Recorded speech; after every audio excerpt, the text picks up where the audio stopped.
Bakit hindi nakaharap to? Dito.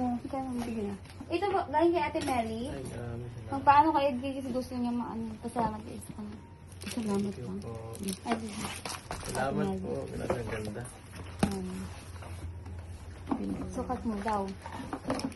Parang sa'yo. Suot mo sa ano. Paa.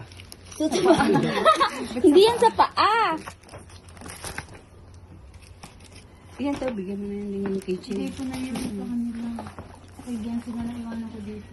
Pero walang time na galing sa Eh sa akin, ano kasi yung dalawa yun eh.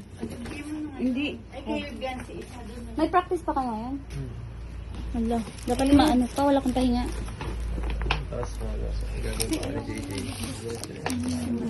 Hindi, eh. Maganda na yung ngayon. Ganda. Hindi na na. Sirain mo na lang yung cart. Yan. Pasara ng pinto kasi lalabas yung lamig. Dito. Pasok ka. Sara may pinto. Thank you po. Gamitin ko na nga ito. Ganda nito. Yan. Ate Melly, para sa'yo daw. Ganda. Dito mo, ano, malubat pala ako. Si JJ meron dito kasi hindi siya Oo, pumunta. hindi pumupunta si JJ. Oo, pwede mo na lang iabot kay Mamaya JJ. kasama ko si JJ. May gagawin din kami. Kasama mo siya, iabot mo na lang. Pwede naman yun. Sana yun, Nay. Yung Sabi niya, ay hindi, sabi niya pupunta daw sila di Kakay. Ah, yun na lang. Hindi mas maganda kung tayo naman.